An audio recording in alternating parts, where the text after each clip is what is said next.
Hello YouTube family, it's me, Miss Dana Ashley. So sorry it's been so long. I have been moving.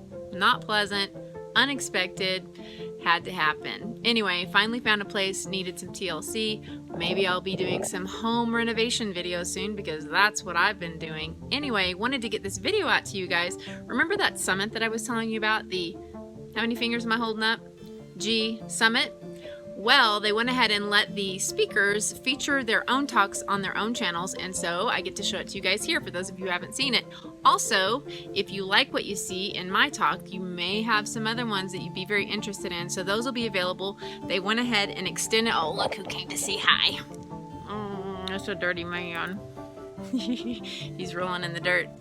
Anyway, so they'll have all of those available for 7 days for each person. So it had already expired, but they went ahead and made them available to everyone. So those links will be below. Also in this talk, we get into some really big picture points that I haven't gone into much yet.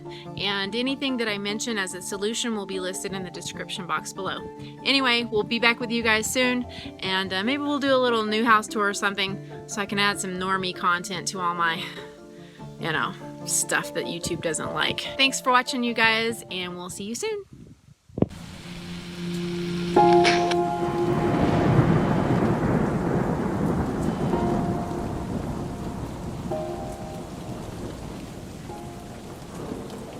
Joining us on the summit today is YouTuber and YouTruther, Dana Ashley. Dana, welcome to the summit. Thanks so much, Josh, for having me. It's a pleasure to be here. I'm just going to take this moment and share with our viewers a little bit about your background, and then we'll dive right in. You have some very interesting, powerful information and perspective and dot connecting, so really looking forward to this chat today. Dana Ashley is a leading YouTuber with over 100,000 subscribers and some compelling content in the arenas of 5G, wireless radiation, as well as spiritual prophecy, and is considered a modern-day watchman to her loyal base of viewers. With some of her videos exceeding 1 million views, her background in branding and publishing makes her content a more digestible version of these harder to swallow topics. She combines her wealth of knowledge around health and corporate propaganda with tact and humor and panache, I would say, in exposing harmful agendas, and offers viewers a big picture perspective regarding the ultimate purpose for 5G. So I was checking out some of your YouTube videos, which is just under your name, Dana Ashley. And what kind of response are you getting just in general, like, connecting the dots, bringing information about, wireless, weapons and 5G and all this information forward? Well, overall, very positive, which is kind of shocking, very humbling. I think mainly because I'm really no expert, unlike a lot of the people that you will have on your fantastic summit that I'm happy to be a part of.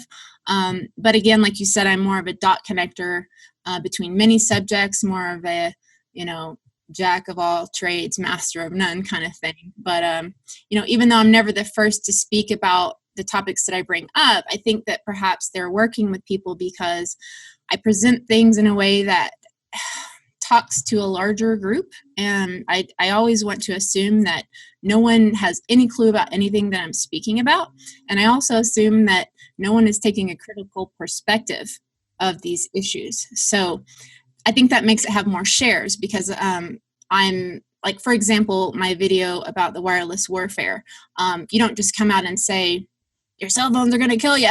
You have to say, well, so has the government ever approved anything else before that has caused harm? Well, absolutely, yes. What are the conflicts of interest that you so brilliantly, brought out in your film about smart meters? What might the FCC have to gain by approving levels that are not safe for human beings? Things like that. And, can bought and paid for science happen? Most people don't want to believe that that's true. So when you sort of like set up all these reasons to actually motivate people to get critical in their thinking, because we're trained not to think critically in school. It's like, okay, multiple choice, which of these is the right one? We're having children regurgitate what they're telling us is true rather than teaching people how to figure out truth for themselves. So I think people tend to project their own good natures onto those that run things, and unfortunately, although it's coming from a good heart, it's not serving them ultimately. And so it's only from that perspective that you can start to talk to someone about how their most prized possession, their cell phone could actually, or their Wi-Fi could actually hurt them. Otherwise, they're just going to go out and like cut and paste a study that is not independent science that supports their addiction to their technology. And believe me, I love technology. I was a Wi-Fi hopper before all this started, so I get both sides. But when you come at things from a logical perspective and you really break down that initial reason to question what you're saying, then not only is it well received, people tend to share it because then it'll speak to more people. So for that reason, I think it's working out on the channel. Yeah. Well said. You mentioned about people projecting their good intentions onto others and then finding it confusing, like it literally just wondering how it could be that this modality of psychopathy could be running a lot of these agendas. Like we don't understand that almost. So maybe we can get into that a little bit later in the conversation. I'd love to hear your thoughts on that, on the source of that, on how that functions and how we can best respond to it. But for now, I'll ask you, how did you get into the subject of wireless radiation health effects and all of this? Well, like you mentioned in the intro, I do have a background with, exposing harder hitting truth for about 20 years now. I co-published a magazine in Seattle where we talked about fluoride and pesticides and the importance of organic food and kind of preaching to the choir up in Seattle about that. But even back then, I was promoting things that are like questioning what could be the alternative reasons why 11 might not be the story they was telling us. And this was like before, we knew that there were no ways of mass destruction. So although I've been sort of into this critical way of looking at things for a long time, I also had a background with health and detoxing and fasting and questioning these mainstream beliefs. I never knew that eventually all this knowledge would help me understand this big picture perspective about the real plan behind 5G, which we'll get into later, but it absolutely does. But as for the wireless part, like I said, I was a Wi-Fi hopper. I loved my cell phone, which, I still have it for, certain things, but it stays on airplane mode a lot of the time. Being a new editor with the YouTube channel, what happened was I became way more bombarded with these frequencies, having my laptop in my lap. It actually started to impact my health. And having been in the health world for so long, I was very, very disappointed with myself for not having figured this out sooner. I mean, I only figured this out like September of last year. Wow. And yeah. And so being a researcher, once I did start realizing, wow, I've had migraines for exactly the same number of years that I've had Wi-Fi. And, I'm very healthy. And that was one thing I just couldn't rid in my life. And I have not had a migraine since getting rid of my Wi-Fi at this point. So when you see these fantastic studies that are out there that are not getting traction, I mean, there was no stopping me with regards to yelling from the, treetops to help other people, because ultimately that's really my motivation is I see so many people suffering, and we see the epidemic of the addiction to the phones. And so we just have to let people know. It's sort of how it came about. It was from actually getting brain fog and not being able to think straight anymore. And then ever since I've hardwired everything is kind of back to normal. So that's good. Wow. So Dana, we had, as you know, Dr. Klinghardt is part of the summit. He talked brilliantly about metals and the connection between autism, early onset Alzheimer's, and just neurological conditions in general. But, and I want to have you talk about the heavy metals. But before I do, I just want to let the viewer know that in the last few minutes of this, we're going to get into your specific mitigation strategies and solutions, health, detox, what you can do to protect your family and your home. So just wanted to let the viewer know that, but please tell us what you know about heavy metals, what you've researched and the conclusions you've come to. Right. So knowing about the metals plays into what I learned before learning about the wireless. And so with my previous knowledge base about health, I've been through many different perspectives about what causes true health. Back in the day, it was all about the food. Your fuel has to be clean. And even though, I'm living an organic life, we're surrounded by all these people who take their health very seriously, flax oil on everything. Everything was like totally monitored and as clean a food as you could get, basically. And yet I'm still looking around, and I went through a vegetarian streak as well, which I'm not saying I recommend now, but anyway, I'm looking around and I'm still seeing people that are really sick, even though they're really taking time to do things right. And through going some of my own sort of mild health issues, I learned the benefits of detoxing and fasting. And these are incredible things that you can do for your body. Learning how to clean the liver. I mean, who knows that your liver can be cleaned? I mean, I cured myself of all kinds of amazing things by these kinds of fasts and detoxes. Yet still, some health issues persist throughout all these things. And so over like maybe the last 4 years, I've really been into and comprehending the importance and interplay of metals in our health. And I've since discovered how to actually find out if you have metal issues, which pretty much all do, but some have harder time getting rid of them than others, and that's what's going to determine more sensitivity. But just a little anecdotal, story about like how metals can impact the health of the body. So a lot of doctors very few doctors will like say, well, candida is the problem for your fatigue and your thrush and your UTIs and your sinus infection and joint pain. Like they'll want to look at the symptoms rather than, wow, candida is actually causing all of this stuff. But fewer people understand that it's actually candida is trying to act as a buffer between the mercury in your body. So back in my, vegetarian healthy days, everybody was cutting out sugar for like a year, like not even a piece of fruit. But then they eat one apple again and it comes back. And so seeing these sort of trial and error types of situations, I realized that, wow, once they got rid of their mercury, they could eat the apples and fruits and things and it wasn't an issue.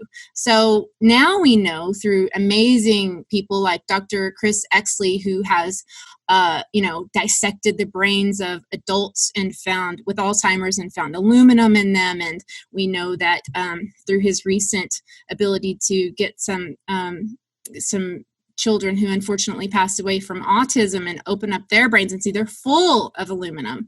And then we coincide that into the wireless thing, which when you just look at the studies, you know that in the 70s, Dr. Alan, I don't know if he's a doctor, but he's a military researcher, Alan Fry proved that RF frequencies open up the blood-brain barrier. Well, hello. I mean, this makes perfect sense why we have young people who are having MS and Parkinson's and these issues that usually don't happen until the brain has deteriorated over many, many years. And so, yeah, this is absolutely and totally directly impacted by the metals and in conjunction with the wireless. But if you talk to your doctor about heavy metals, at best they'll probably laugh it off, or they might, give you a blood test, which has no bearing on your health because the blood has to be at a perfect pH. And so it's going to tuck those metals away as quickly as possible.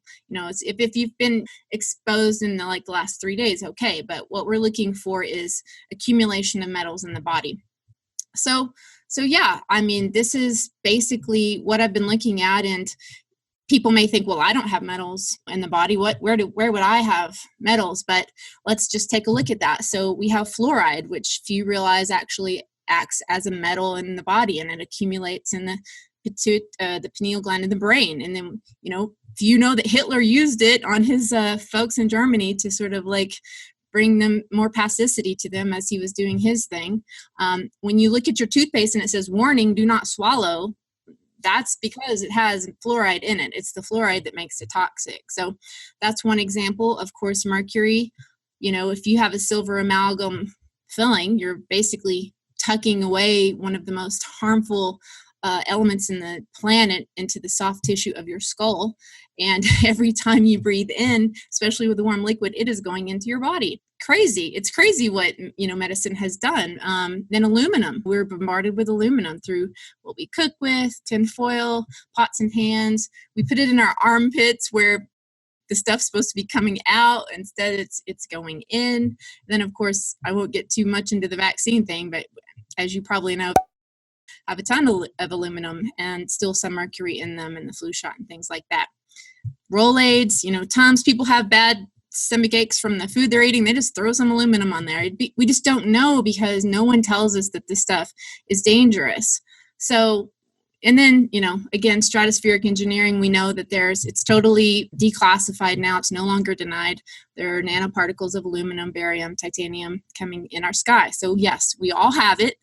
It's just, we got to ask, well, why in the world do they want us so chock full of metals? Dr. Klinghardt, like you said, I was thrilled to find him because he's one of the few doctors, and he is very effectively getting rid of MS, autism, all kinds of really crazy things. People have seen 36 different doctors before they come to him, and they're hopeless. And he, helps them get rid of their issues. And one of the first things he has them do is turn off their wireless, and then he checks for their metals. So I am very excited to find a real doctor who's doing the work and who's pointing out the same things that I kind of came to in my own research. It's very exciting. Great. Another really powerful talk on the summit is Martin Paul. The second part of my talk with Martin, he gets into 5 key areas of wireless and health, and one of them includes very early onset Alzheimer's, which you mentioned. This problem of millennials and even younger, and gets into the science about how that's being caused. Very powerful, very daunting interview, but just we need to know. Right? We absolutely need to know what's going on. And so you mentioned kind of some different agendas which are all harmful and been shown to be harmful. And also, if you look at just specifically microwave radiation science, back in the 70s, there were thousands of published studies that all indicated harm. The U.S. Navy and Zori Glazer and governments knew this, and we're still 40 years later being told that we need more science. The science is inconclusive. All this stuff. So I just want to let's dive into the next level here. Is this being done on purpose? Is there an agenda that is being done on purpose to cause a negative effect in human beings? And if so, why? And if so, what kind of negative effects from your perspective? Yeah, that is a big one. And it's hard not to look at things that have been going on for many, many decades that seem to have prepared their footing in the situation we find ourselves in now. And on that front of the metals, one thing that's important and that will help people to understand how to combat this when we talk about how to undo this monster is, let's think back to the 50s, 60s, 70s, how all of the farming started switching into this industrial farming. And what did we find through that? Well, they basically went to sources of food that were subpar in such a striking way that it is unbelievable. As a young girl, we would go get our milk from an actual dairy farm. And we would see the girls lined up getting milked, and there would be a big stainless steel vat, and we would take our clean glass container and, open it up. And I still shake my almond milk today because we had cream on the top of our milk. And that man was a very rich man from being a farmer. And my mom was very upset to find out that the government paid him more money to stop producing milk than he made as a farmer. Now, why on earth would we do that? Let's just be logical for a minute. Okay, let's maybe subsidize the people who are doing good. But no, we're subsidizing the ones who are making hormone-laden, full of toxin, pasteurized milk that is not a food. And we are putting the ones out of business that are. And it's hard to not question, that doesn't seem right, And then you look at not only the over farming, what has that done? You have to eat 8 apples today to get what 1 apple used to get you. Non-GMO corn had 6,130 parts per million of calcium, while GMO corn has 14. That is 437 times more calcium. So what we're seeing is a complete stripping of the minerals of the food supply, which it sounds like, oh, well, maybe that's just because they're trying to save money. But when you look at how this plays into with the heavy metals that they have been introducing, once you are depleted of the minerals that you have, your body becomes like a sponge for the toxic heavy metals that they are putting in its place. And when you look at Dr. Stephanie Seneff's phenomenal work on glyphosate and how she proved that glyphosate not only attacks specific strains of probiotics, but it also drains minerals from the body, and it delivers aluminum directly to the brain. It's like, what? How is this possible? So how does this add to the 5G agenda? What would metals in the body do? Let's just think about it from a logical perspective. From the earliest form of capturing radio frequencies, like when we had a radio back in the 80s, what did we do? We pulled up the big metal antenna and we captured the radio waves that are going through the air, right? So if the TV wasn't working right, we'd get out the foil and, put it on there and make it work better. So metals act as an antenna for these frequencies. They just do. And we can see what aluminum does in a microwave as a very dramatic example of what happens. So just exactly how could they use these frequencies in 5G more powerfully is the question. Are they going to be able to directly manipulate our emotions? I mean, we know that emotions do have frequencies to them. It's all to be determined, unfortunately. But my emphasis is let's get the metals out of our body now, sooner than later, because the more that we get out now, the less likely we are able to become EMF sensitive and, detectable by this stuff in the future. Okay, so it's probably being done on purpose to dumb us down. Is that your conclusion? Well, like you said, when you consider that our very own military had already done extensive research with the magnetic fields, by the time 1970 rolled out, we know that a few minutes exposure to 900 millihertz or megahertz frequencies, it opens up the blood-brain barrier, and that just happens to be the frequency that we choose to run our cordless phones in the 90s. Our military has an electrical warfare department.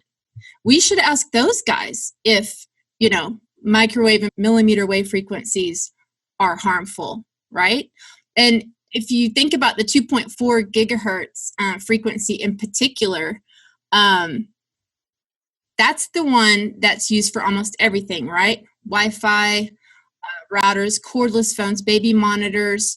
You realize that that's the frequency that you don't have to have a license to use. So they knew that whatever frequency they picked would be bombarding human beings. It just so happens that that's one of the most harmful frequencies to the human body. And take a guess who was the company that was responsible for choosing that frequency. It actually was a particular company, and that company's name is Raytheon, a military defense contractor. So this is military grade, it's weaponry. That's just what it is. And last thing I'll give you an example of, do they know, right? I had a special ops Navy guy come on my show. He had worked with the DHS, CIA, other federal high-end agencies. He contacted me about his specific knowledge around the millimeter wave. And he was stationed in an international airport overseeing Homeland Security. Who's this? Can you say the name? I can't. Okay. He had small children, and he was. Okay. Yeah, but anyway, he did go into a lot of detail on the video. I do have it up. But anyway, he had a lot of training around millimeter and microwave frequencies because he was a counter specialist. So he knew how to detect bombs and get bombs from the airport, and he knew what would set things off and all this kind of stuff. So anyway, on this airport, he was a couple steps under the 4-star general that was in charge of the DHS. And through his time in the airport, he and a team of other guys discovered, because they have access to all these studies that you're talking about. And they're like, wait a minute, these millimeter wave machines, which, by the way, when you go to an airport and you got your hands up and you're being scanned, that is a millimeter wave technology in action, okay? They figured out, wow, this is not only dangerous to the people who are walking through here in high doses, but these people who are standing next to these things, this is bad. So they put together a very thorough report detailing all of the previous, scientific studies that we know about that exist. They're not hard to find, you just have to look for them. But they took this and they got a meeting with this general, and he told them to stand down. He told them that they are to not talk about this anymore, that they should not tell the employees what they have discovered, and their team that found this was immediately disbanded and separated so that they wouldn't be doing any work like this anymore. So, do they know? Yeah, they know. You had another interview with a Department of Homeland Security employee, right? Or is that the same piece where she was talking about her process, what she uncovered and so forth? What happened was this man saw that interview. It was a person who worked at the airport and who had stood next to these machines day in and day out, and she came down with horrifying neurological conditions, and she watched over 30 people in her vicinity die of cancer in a very short period of time, marriages, all kinds of things. And so he felt so guilty, I think, because he'd been carrying that around with him for so long. He decided to come out and tell me his side of the story as well, to kind of like, look, some of us are trying to get the word out. There are people on the inside that may even know that this is going on, but there are people above them that are not going to let this stop, it seems. So people that are around these technologies that are noticing and they're questioning and they don't know what to do, they have the information, they feel overwhelmed. What can they do? What can somebody do who's on the inside and either an employee or an executive who knows? Like, can they contact you on this, for example, or what can people do? Well, I'm happy to be a voice for people who want to get truth out. That's a huge part of, I didn't think that I would be getting into this aspect of things. Again, I've only been into this since like September. But I now consider this as one of the most phenomenally, like you said, this is warfare, and it's against the people, and it's like a eugenics program. We can get into that a little bit, like when we talk about the ultimate plan of what this is really all about. Well, let's talk about that. Some of our viewers have done their own research and have looked at things like this monolith in Georgia that talks about, called the Georgia Guidestones, as one example, right? Right. And this stuff it's amazing how it's not woo-woo anymore. It's just people are learning that it's not what we thought. So this one, a monolith that nobody knows how it got there, and it talked about depopulating to, 500 million people or whatever. We know that Martin Paul, one of his 5 things is sterility, that he gets into his part 2 of his talk, I believe, if I remember correctly. That is a huge one. There's so much science around wireless causing sterility. Talk about that a little bit more. Like, what's the connection, and what do you see? Is there depopulation going on? Yeah, this is a big long answer, but I'm by no means the best one to speak about this, but I'll do my best and just kind of give you my opinion on this. Because I'm not a scientist like a lot of your other guests, I have more liberty to speculate, I suppose.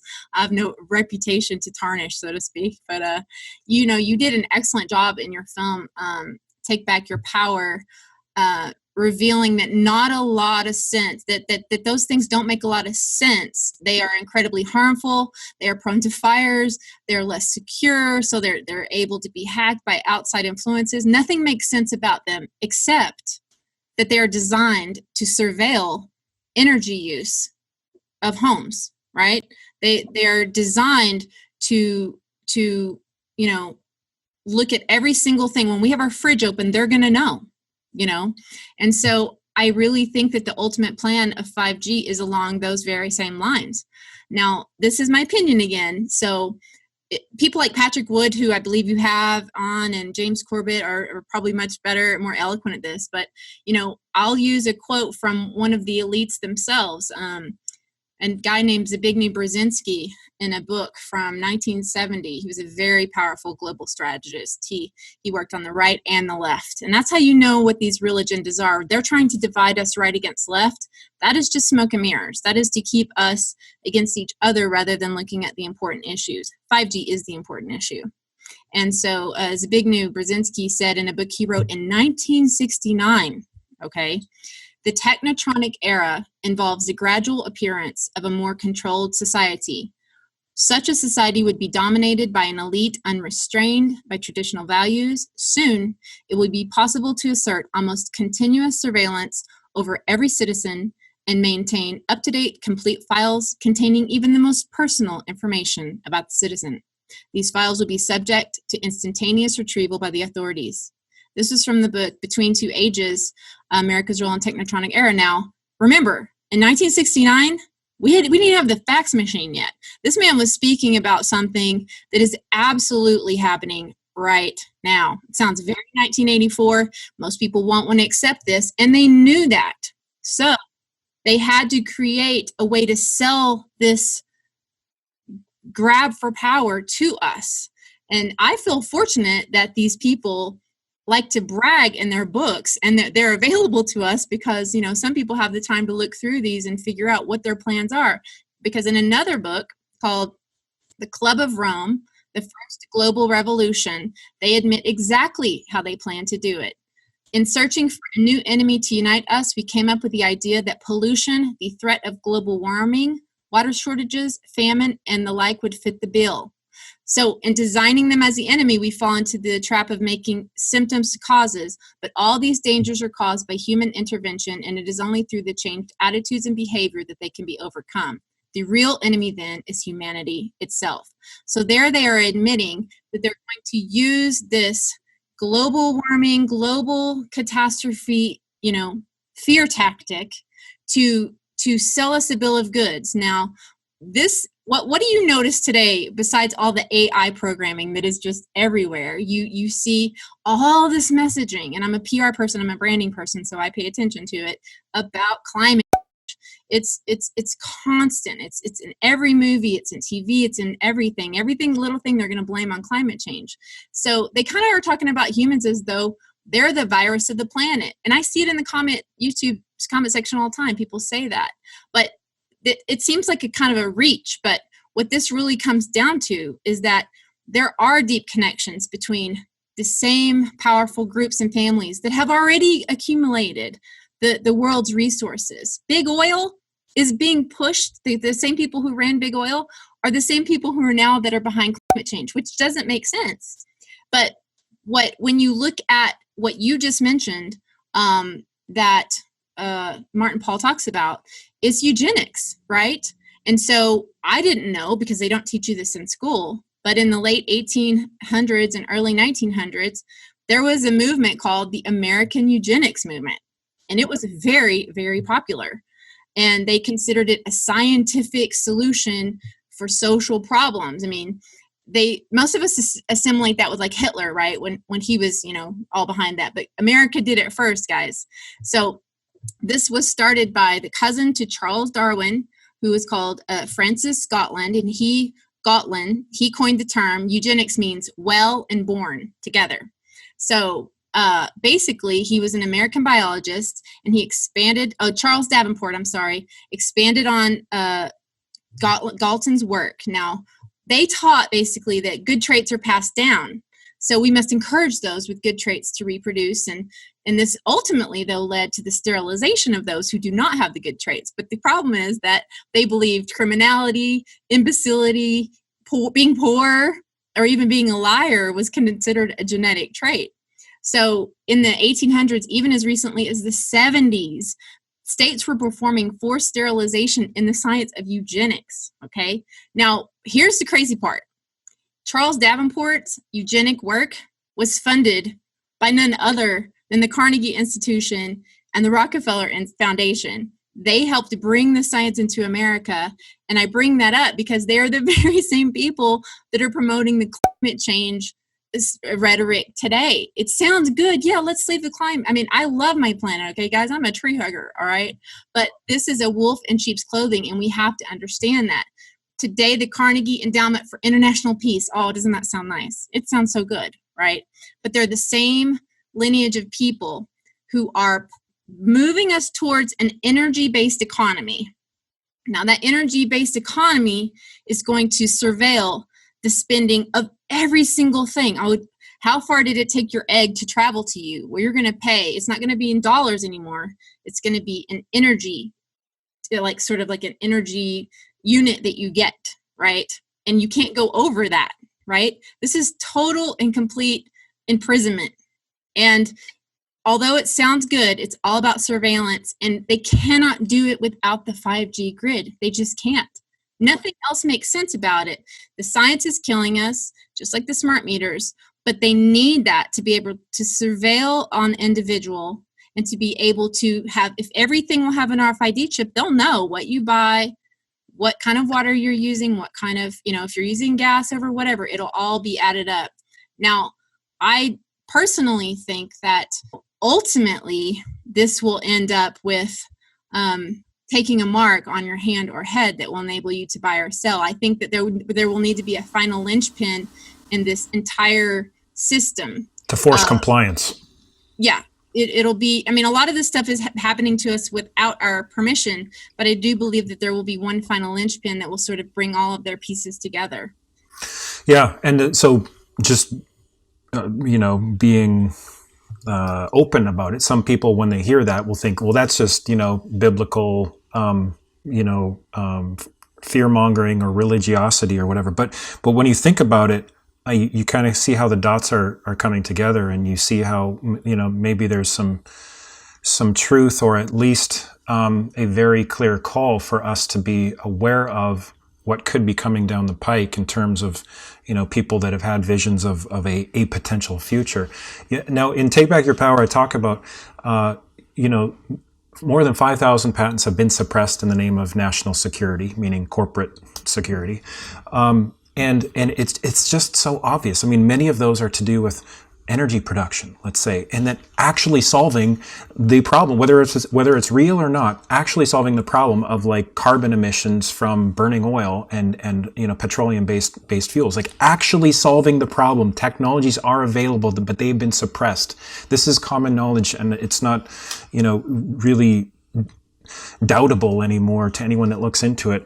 So what you say about everything really hangs on, climate change and their Orwellian 5G grid energy-based economy solution that is both energy-driven and data-driven to foment this total control grid. It really makes sense. So when we see this kind of thing, with very strong evidence, and it's just people waking up and going through this process that involves, processing a lot of fear. Yeah. Right? Yeah. This is like, it's like a existential crisis that humanity, increasing portion of humanity is going through. What would you say? Like, do you have any tips, or what could people do with these fears that are coming up, and as a result of this becoming aware and processing this kind of information? Yeah, it's a tough one. It is. I was made a little differently. I kind of, when I learn about something, I stare at square in the face, and I can't wait to tell everyone. But I can tell by other people's responses to some of the things that I say that that's not how it's impacting them. So we each have our role in how this unfolds, and being true to our own conscience, unlike these people and what they are doing. It's a lot. You get presidents who promise, Obama promised no lobbyists, and all these people keep making these promises. Then you see that he appoints a FDA commissioner who's the daughter of two American eugenics society directors, Margaret Hamburg with the Carnegie Corporation father and a Rockefeller Foundation position on the CFR, like, who has time to look all this stuff up? But when you do find it out, and it is scary, I want to first say that, just fact, fear is how the enemy manipulates us, right? And so a lot of us are kind of full of fear from this, fake news fear, and like this story and that story and the things that they focus on. And, so there's an actual form of mind control that is based only breaking down the consciousness through using fear. And so I understand people are just kind of over it. It's like people have gotten numb to the mass shootings because it's just so hard to look at and comprehend, right? But, at the same time, we're not allowing the fear to be used to manipulate us, and I know that it helps bring up these feelings of helplessness, but I would encourage people to just take the knowledge and understand that I'm aiming to make people more informed for their decisions about the future. that is all that this is about in my perspective. I mean, I've been called a fearmonger before, and I want to say, well, are you being a fearmonger when you do a tornado drill? You know what I mean? It's like the prophets in the Bible spoke about kind of bad things that are coming. You know, Jesus did too. I mean, does that make them fearmongers, or is it because it's coming from a loving, creator who wants to prepare you for these things? And so if you knew a hurricane was coming to your best friend's house in Florida, but he had no TV or radio, are you just gonna, you're gonna go tell him because you love him. So we have to learn to discern between, the fear that is trying to manipulate us versus the fear that we really need to be able to face and do something about. I personally think that there's going to be purpose in this tribulation. That's how I see it. And I think that ultimately this is about finding faith in God in the eye of the storm. I believe deeply in speaking about these deeds of darkness. And I also believed in our ability to be protected through this. That might come because you figure out that you can squirt water mist in front of the 5G antenna and it will be absorbed in the water mist. It could be because, someone decides to have target practice against a small cell, or it could be that God tells you to move, but we have to have faith in a bigger plan in all this and not let us break down and just do nothing. We have a job here, and that is to connect to God and to be shown what to do. But if we're just kind of being distracted by the world, which is, believe me, exactly what the enemy wants, there are thousands of options to turn on the internet or TV that they're hoping very much that you don't take a role in this. And that is absolutely not what you want to do. That's how the magician works, right? He has you look at this hand while the other hand is doing something else. So that's what's happening with this. They're having you fight about Trump rather than looking at the real issue, which is the one that I'm very happy that you're taking the time to tell people about. So you have a biblical perspective, right? You and I have talked before this, and it's not, I wouldn't say, like, you and Christianity have your differences. I would say you're more sort of open-minded than religious Christianity. But which I, can say I've experienced that a lot in my life. So talk about, with all that's going on, as part of this like awakening process, I was talking with a friend about this the other day. Like we start to question, is the idea of a benevolent creator real? How can there be a God who is good, and all this is happening on the planet to our neighbors' kids, to even our own family, or maybe even oneself, which is basically can be nothing but evil or death, or how come that exists? If how do you reconcile your belief in a good creator with what we see? Yeah, that was something I never would have known about. First of all, my background was very much in the New Age. I've been in the New Age, sort of just love each other, and we got to evolve out of this kind of way of looking at things. And I try to be a good person and all of that. And I was very against Christianity, actually. And ironically, it's from comprehending this deep evil that exists that led me to its opposite. And I did not want to believe in inherent evil. I did not want to believe in the truth of the Bible at all. But the crazy thing is that it actually all talks about this. And it talks about the world as a place that, Jesus said, "This is not my kingdom," right before they killed him. So that was shocking to me. I thought, well, this is, God gives everyone free will, even the bad folks. But the thing is that we become so attached to this life as though it is all that is, right? And Jesus talked a lot about not doing that. He talked about the kingdom of God being at hand. And so, this is a call to, I don't know how familiar you are with the scripture, but the one that resonates with me, and from what I can see in your work, you are certainly living by it. And that is, have no fellowship with the fruitless deeds of darkness, but rather expose them. And that's what I'm doing, and it's what you're doing. And, it's what I have to hold on to in this. And I know this is not his kingdom, although I love this place and I plan to fight for it as long as I can, but it's ultimately not it's not my ultimate and end all. Yeah. Yeah. I just want to say, like, and just for the viewer, I mean, some of these talks on the summit are going into things beyond the science and engaging at a soul level, and hopefully you guys find value in this, because we're having different perspectives, even different spiritual perspectives, and energy and soul and things like that. So thank you for yours, Dana. So just talking about, you're maybe like the resident prophet, I guess, on the summit. Maybe not, I don't know. Okay. But is there, just kind of maybe finishing up this part of the conversation, what can you tell us about, is there any prophecy within scriptures or within spiritual traditions or whatever that you know about that could be potentially relating to this, what we're facing at this time? Sure. With in terms of like 5G and the kind of the technocratic, IoT and specifically.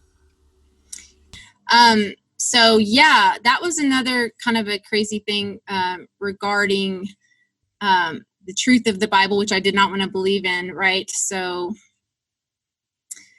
you asked about prophecy and 5G and how it rolls out. So the funny thing is that, End Times talks a lot about famine and pestilence. And Jesus specifically warned in Matthew 24 and Revelation seals that unfold, all right? 3 and 4 specifically talk about famine and pestilence. Now, there are 7 seals in Revelation that sort of talk about the, unfolding of these crazy days, right? So my interpretation is that the 1st, 2nd, and 4th seal describe what happens to the world as it is in the hands of these evil men that we are witnessing right now.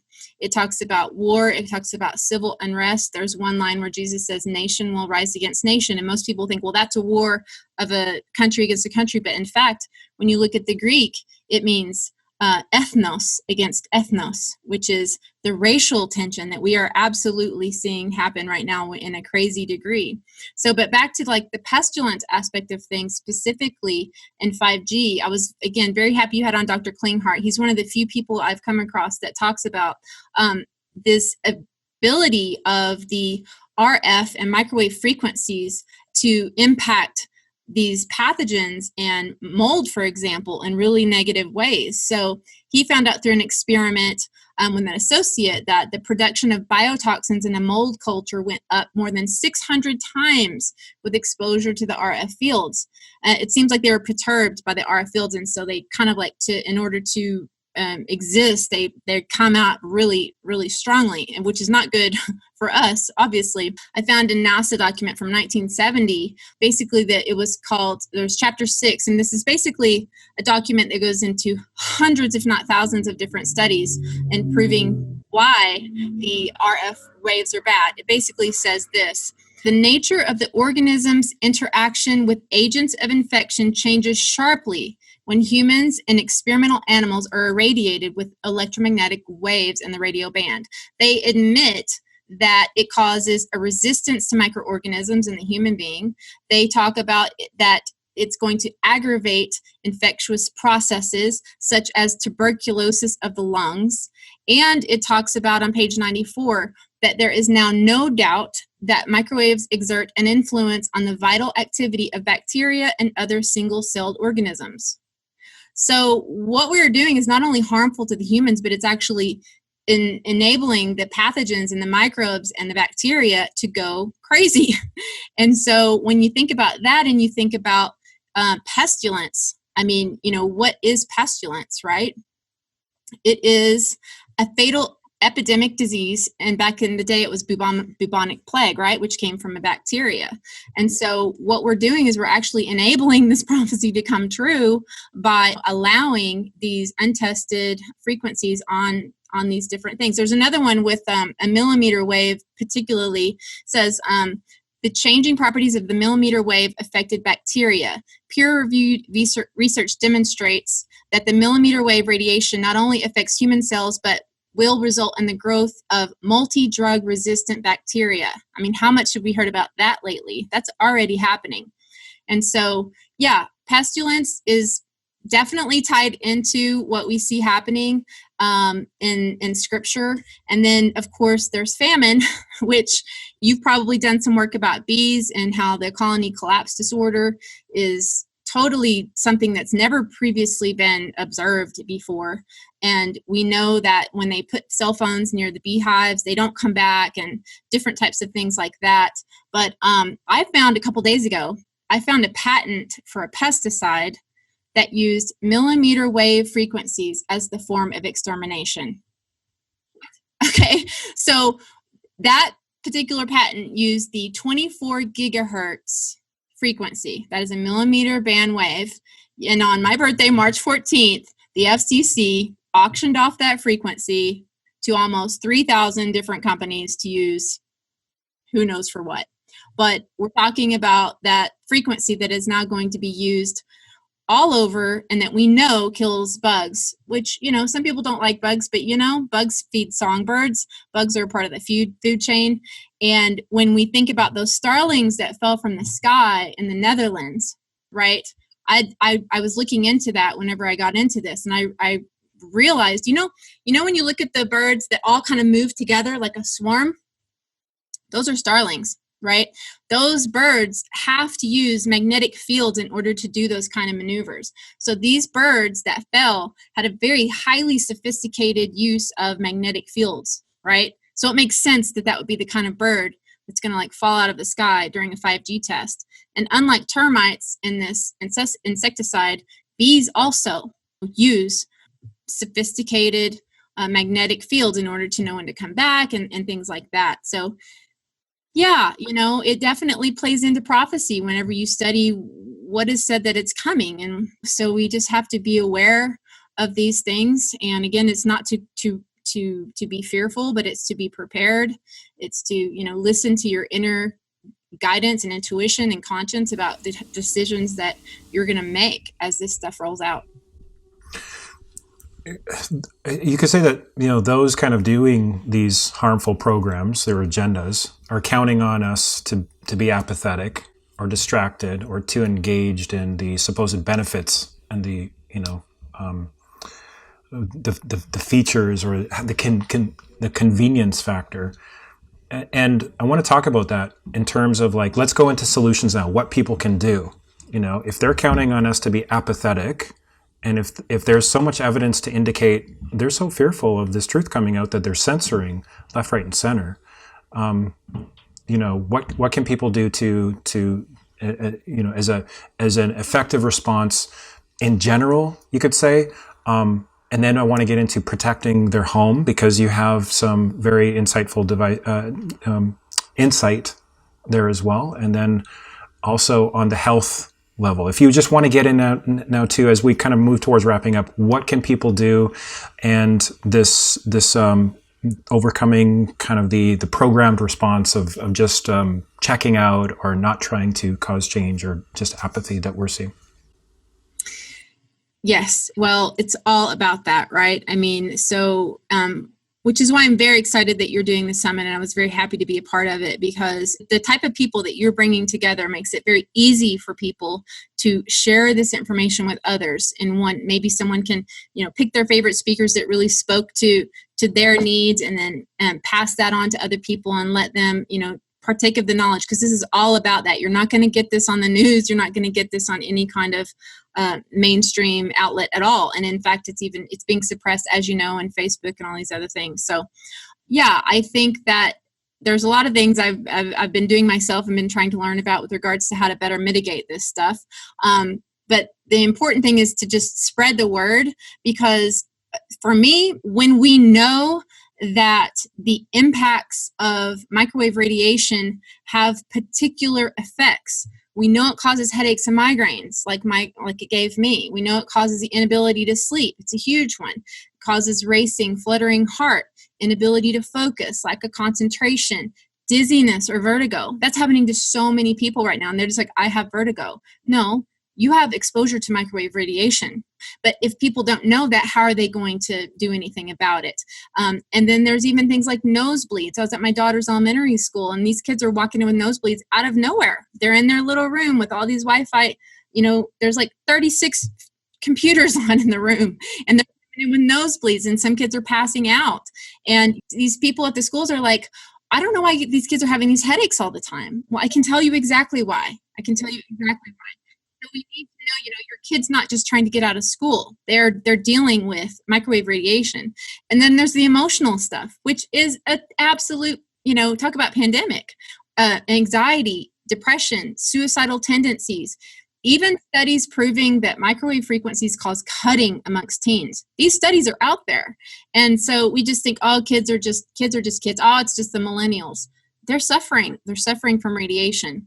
And so this is really important to let people know what these potential impacts are, so we can correctly diagnose it and do something about it. Now, going down the road, you let it keep going, and then you're going to be dealing with, MS, ALS, Lou Gehrig's, Alzheimer's, autism is exacerbated, all that kind of stuff. So let's talk about backing up and how can we, become less impacted by this. Again, it's those metals, right? But the first thing I want to say, let's make sure that our resting time, the sleep time, is absolutely a time when you can rest and regenerate. That is one of the most important things that all of the scientists talk about, right? And so I have kill switches in my bedroom for not only, I don't have Wi-Fi at all. That obviously you got to get rid of all of the frequencies at night for sure. But even during the day in your own home, it should really be a dead zone. It's a pain to get those wires set up at first, but then you're done. And then it's just like technology, like you had it before. Most people don't realize even your cell phone, there are little plugs, little RJ45 adapters. You can be on your phone like you always have, but you just have these. See if I have one around here. These little adapters that you can just put right in your phone, and they just plug right into the bottom of it, and that goes right into the Ethernet cable, and you can still be on your phone in airplane mode safely. So we want to eradicate the excess microwave radiation that we're dealing with now. We're going to replace our Wi-Fi with hardwire. We're going to have our phones on hardwire at home, and never let your kid be walking around with their, cell phones on them. This all has to be downloaded in advance. Okay, so obviously we're going to work on that. Now, your sleeping time has to be as a dead zone in terms of microwave frequencies. And unfortunately, buying a meter is really one of the only ways you can really tell what's going on, and I didn't want to invest in one myself, but you have to, and so now I've used it to help a lot of other people. And so it becomes a way that you can not only get your own house clean, but you can help other people out too. The price is really down pretty low on those. For example, my printer was Wi-Fi, was hardwired, but I didn't know by having it plugged in, it was putting out a signal all the time. But because I only ever used the wire, I didn't know that until I had that meter and I saw, and I was able to track it down. So the meters really are kind of important if you get serious about it. We recommend this Cornet device here. It's a tri-field meter, so it does low frequency or ELF and magnetic field and wireless. But there's like the Acoustimeter. There's Safe Living Technologies with a tiny little unit. There's so many for under $200 that will show you visually. That helps not only you, but it helps you share the information and communicate this, because we're sensory beings, right? And some of them even have a sound effect. So just encourage everyone watching to check in and really consider getting a meter and as part of your process of cleaning up your home and protecting your family. So Dana, what else? Yeah. So, and again, you can use it not only for yourself, for others. So it really, really is a helpful thing. So then you're going to, and I'm sure people already know that cordless phones are also like having a cell tower. You want to have old school cords, like the old days. I had to teach my daughter how to listen for a dial tone and all that. So there's that. And then once you get a clean environment in your home, then you're going to start working on ridding the body of heavy metals if possible. And the first thing you want to do is stop adding more of these metals needlessly. So again, things like that aluminum deodorant, fluoride in the toothpaste. You don't ever want to get a flu shot, people. Please don't ever. Just don't. There's a ton of mercury in that thing, and it usually makes people more sick than better. If you do have mercury in your teeth and you are able to invest in getting that out, don't just go to a normal dentist to do that. They do not know, because they are taught that amalgam was safe. You can wind up hurting yourself more than helping yourself. You want to go to an IAOMT certified dentist, and they can help you safely get it out. Because this mercury in a Wi-Fi environment, it actually releases more of the mercury than not. I just learned that recently. You want to cook not with foil. I know it's very convenient. You can tint things with foil, but you don't want to cook with foil or aluminum pans. As Dr. Klinghardt that you had on has really fantastic suggestions. I wholeheartedly recommend everything that he's doing. You want to cut out foods with glyphosate, and I know that's a tricky one because this thing it basically escorts the aluminum into the brain, and that's going to be your corn that's not organic, your wheat that's not organic. What else, Josh? You know about these things. What about canola oil? So yeah, I mean there are people like Jordan Peterson have come out and said, I only eat meat now because he was so immunocompromised. It was the only thing that didn't make him sick. And I have a guess that it's because he's got some kind of, again, I'm totally guessing, but somebody who's got metals going on, who had the anxiety and things that he's dealing with, meat doesn't have that. Meat is not going to be the part of the animal that's going to have the metals in it. So it kind of makes sense from that perspective. But again, you're going to add the good probiotics to your body, the fermented dairy, fermented veggies. Get to your local farmers if you can, people who aren't spraying on things. Now, back to what we said earlier about how these metals took hold in the first place. We want to bombard our body with the good minerals. Right. Lately, I've been drinking this stuff called black water, and it looks black and it looks like Coke or something, but it's not. It's a fulvic and humic acid, which are trace minerals that are very, very good for the body. These are the kind of minerals that you want to just wash internally yourself with. That will help you to release some of the heavy metals that you've got going on. Another thing that I found recently that I am like totally in love with is infrared sauna. If you think about it, God made us so that we will detox these things naturally, but we sit in air conditioning all day. Hardly, a lot of people sit down all day. They're not getting exercise or sweating. So if you're not sweating, you're not getting rid of that stuff. So this infrared sauna that I got, I am like a different person on it. It gives me just waves of euphoria. I can like feel myself cleaning from the inside out. So what brand of sauna? This particular one is a far infrared sauna. Some people, there's a debate about near versus far. This particular one is a far, called the relax sauna. It's not the cheapest, but you'll find that some of them through Amazon are just kind of like Chinese made, and they're not actually what you need. You need this specific frequency of the far infrared. For some reason, you're sweating like that. You don't want to sit around for 20 minutes waiting to sweat. You just want to get it done, and then you get this like euphoria, like you've worked out, because your heart rate goes up as if you did. So sweating's important. Grounding, as you know, in places where there's not dirty electricity is really, really good. Safely, and don't plug your grounding connection into your house. You need to get outside where there's no smart meters or 5G smart infrastructure installed, where there's no ground voltage. You want to get into nature to ground. That's my thought on grounding. And I say that because I one time had a electrical burn on my abdomen from using a grounding sheet and plugging it into a improperly grounded electrical outlet. So that's my spiel. So give us some final thoughts. Yeah, final thoughts.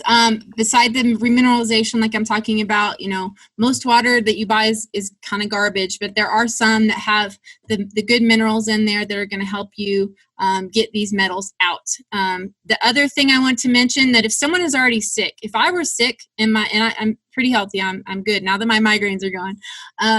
But if I were sick and I was dealing with something I just couldn't get a handle on, I would get a hair mineral metal analysis. Now, I only know of one particular philosophy or group of people that are doing this correctly. It is very difficult. Like, somebody might look at your hair and go, oh, there's no mercury in it, you're fine. But that's actually the problem, because you're supposed to be spilling these metals. If there's none, then you're in trouble. That means your body's holding on to it. We should always be spilling some. So this one particular group that I'm going to recommend, Dr. Larry Wilson. He has a website with tons of information online, but he has naturopaths and different people all over the country who can take little samples of your hair and can tell you how you're doing with these metals.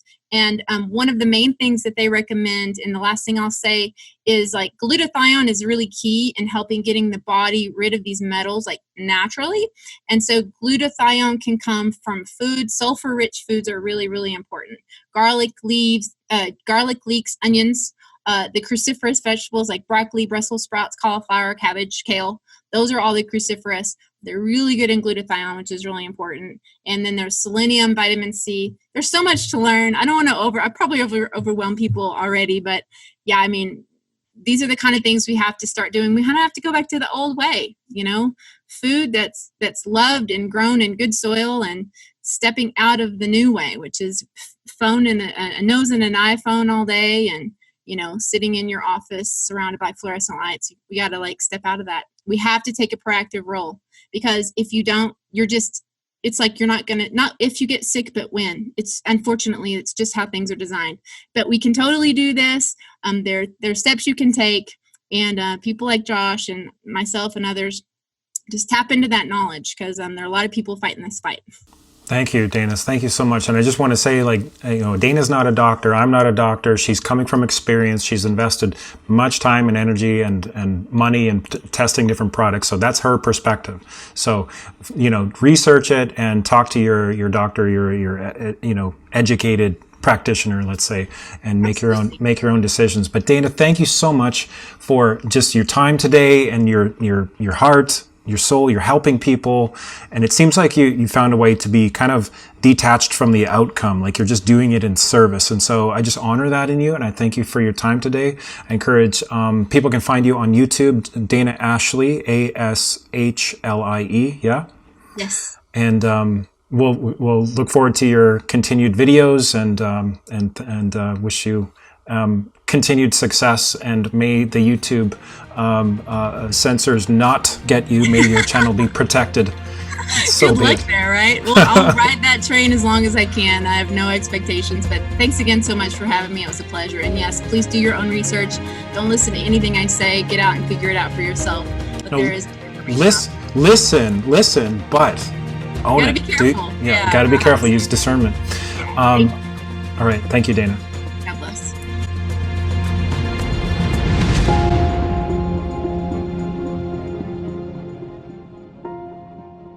So, had to move away from the little A-frame that I loved so much.